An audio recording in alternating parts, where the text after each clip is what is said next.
Ayan, good morning. Nakahanda na yung ating kaserola at syempre yung ating sandok dahil magluluto na naman tayo ng panibagong ulam ngayong araw.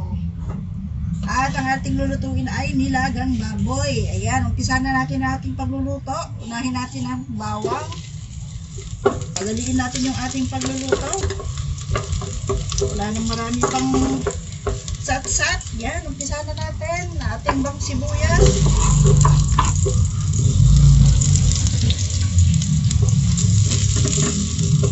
Halo. Ito yung simpleng pork nilaga ni Mami G. Dahil ito lang yung nakuha nating ingredients sa ating ref. Halo-haluin lang natin ng konti. Ayan na ating bawang sibuyas.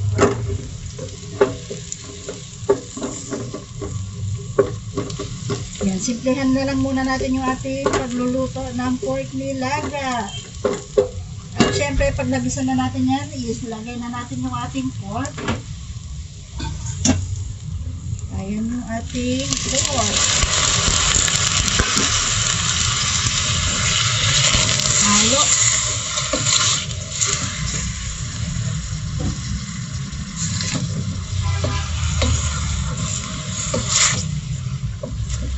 Ayan, sangag-sangag lang naman natin siya hanggang sa mag-brown yung ating pork bago natin siya tubigan. And takpan. And check natin ulit. Ayan, halo.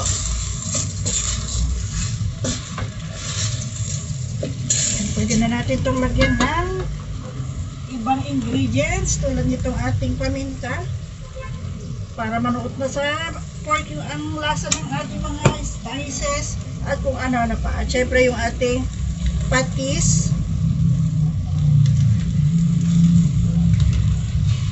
At parang ayaw magbigay ng patis. Yan, patis. Syempre halo.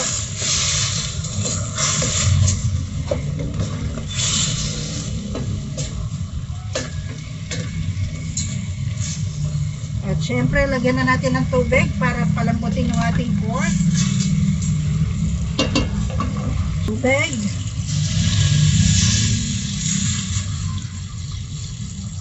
Yan, damihan lang natin kasi ano na pa naman yan eh. Palalambutin natin yan, mababawasan pa yung tubig na yan.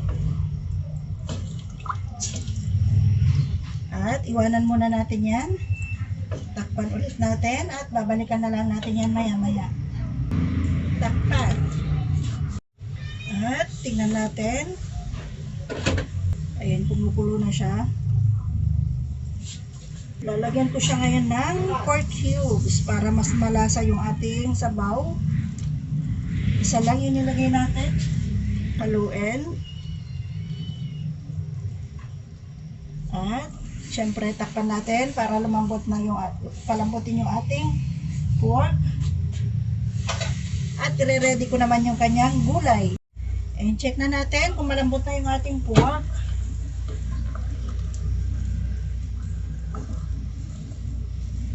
Ayan, medyo matatigas pa.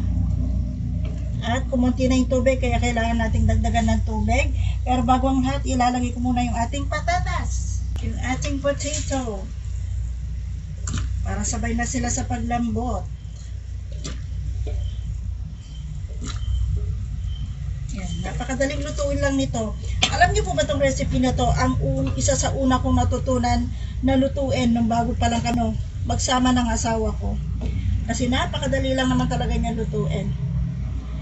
So, ayan, dagdagan ko lang ng tubig yan. Ayan, dagdagan ko lang ng tubig. Wala tayong mainit na tubig, kaya yung ano na lang, yung maligam-gam na lang na tubig. Ayan, pwede na yan. At yan, syempre, takpan lang muna natin yan. Ayan, tingnan natin kung malambot na yung ating pork at yung ating patatas. Ayan, pwede na. At syempre, ilagay na natin yung panghuling ingredients, yung ating dahon ng repolyo.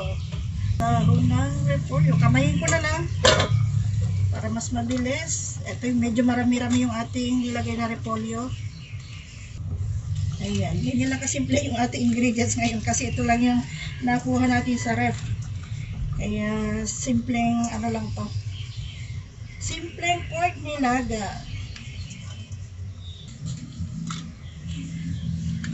Lubog natin. At takpan natin, saglit lang yan at pwede na yan. Ayan, tingnan natin, nakalimutan kong tikman kung okay na yung ating lasa. na busy. Ayan. Check ko lang.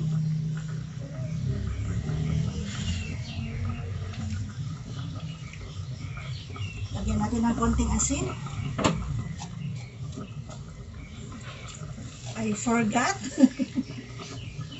Ayan, check na natin kung sakto na yung lasa. Okay na. Ayan. Off na natin yung kalan at iserve na natin dun habang mainit pa. At yan na po yung ating nilutong pork nilaga, yung ating simpleng pork nilaga na ulam natin ngayong tanghali. Ayan. Let's eat everyone. Thank you so much for watching.